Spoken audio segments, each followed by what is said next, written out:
Martinet. Mais d'abord, c'est l'heure des 4 vérités. Et ce matin, Caroline reçoit Najat Vallaud-Belkacem, ministre de l'Éducation nationale. Caroline ? Dit d'elle dans son livre qu'elle n'est pas une intellectuelle, mais qu'elle est forte en langue de bois. La ministre a pardonné, elle reste à sa tâche, comme dit le président de la République. Elle vient nous parler ce matin du harcèlement à l'école.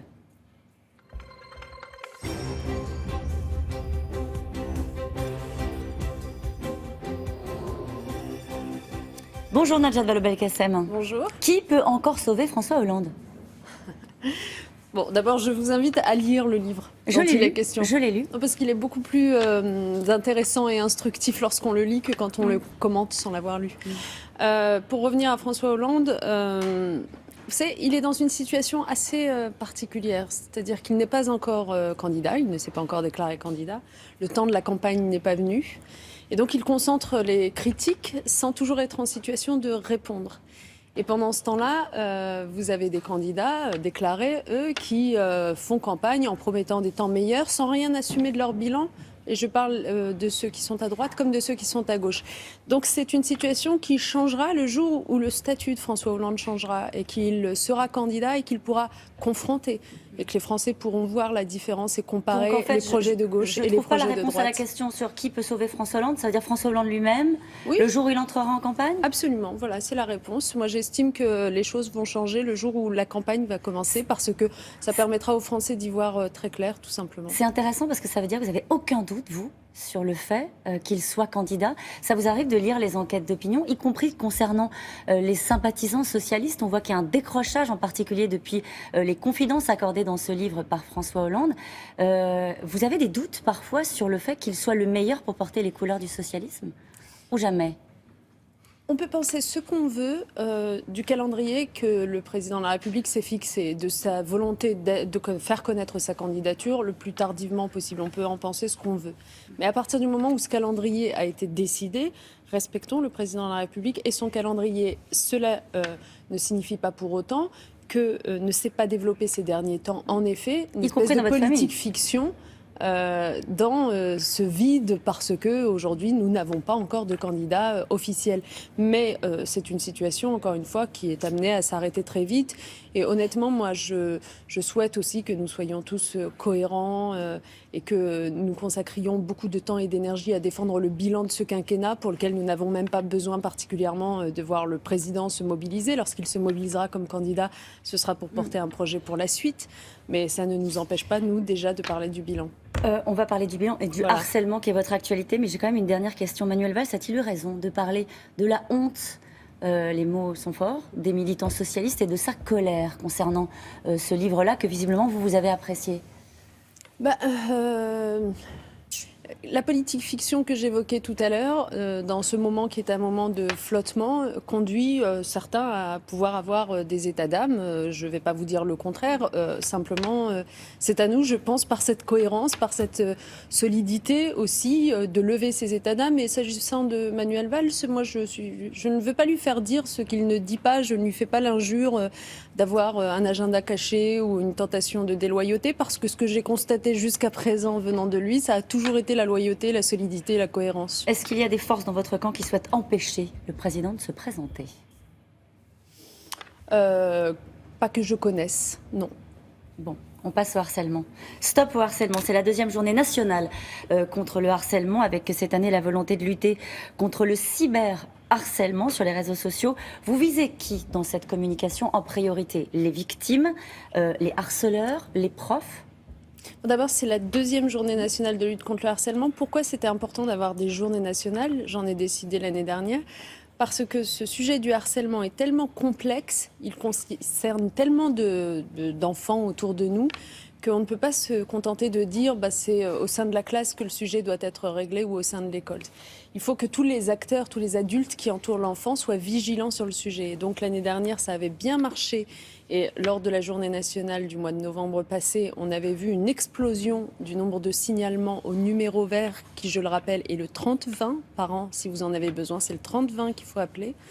Et donc cette année encore, cette journée nationale, elle vise à libérer la parole et elle tourne autour du cyberharcèlement parce que c'est une forme un peu particulière qu'a prise le harcèlement ces dernières années.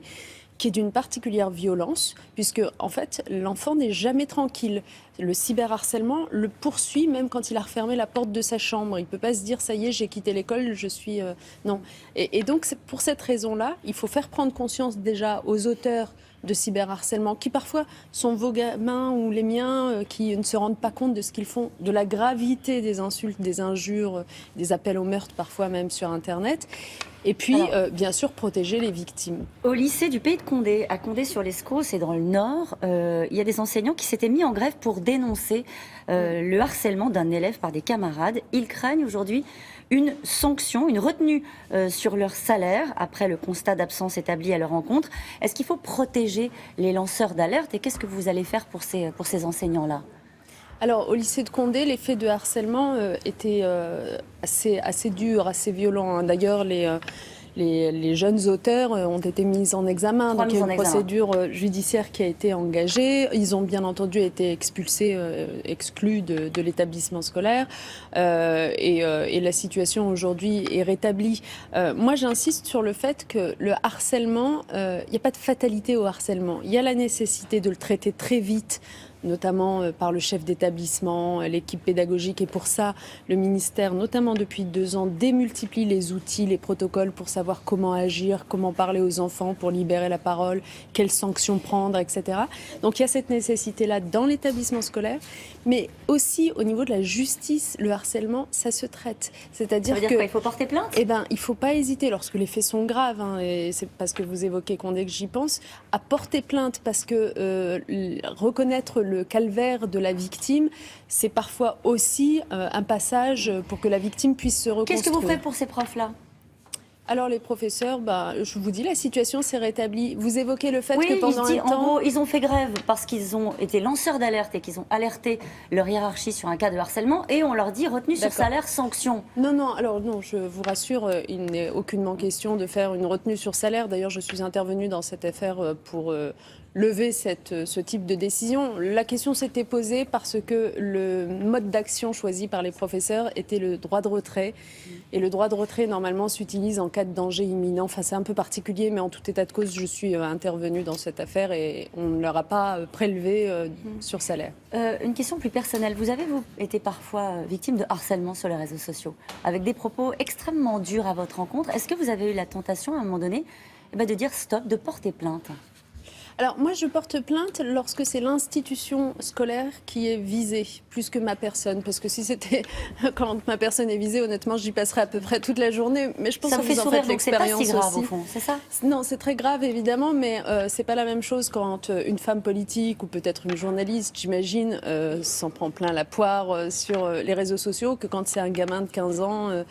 Voire plus jeune, malheureusement, parce qu'on a vu que les cyberviolences, maintenant, commencent dès 8-10 ans par le biais des forums de jeux en ligne. Donc, c'est très important d'éduquer les enfants à l'usage du numérique pour éviter que ça se reproduise. Et je voudrais dire juste un mot pour finir sur le harcèlement. C'est que parfois, on a l'impression que toutes les mesures que je vous annonce... Bon, elles sont faites, mais en fait, ça ne change pas grand-chose. Si, cette année, pour la première fois, on a une étude internationale qui est faite depuis 20 ans, tous les 4 ans, dans 40 pays. C'est la première fois en France que le harcèlement est à la baisse, notamment au niveau des collégiens, moins 15%. Donc, il faut poursuivre. Et vous nous rappelez le numéro vert ? Le 30-20. Et pour ce qui est de tout ce qui concerne Internet, c'est le 0800 200 000. C'est dit. Merci beaucoup, Najat Vallaud-Belkacem. C'est à vous, William. C'est dit et on l'inscrira tout à l'heure sur l'écran. Merci beaucoup, mesdames. Dans un instant, avec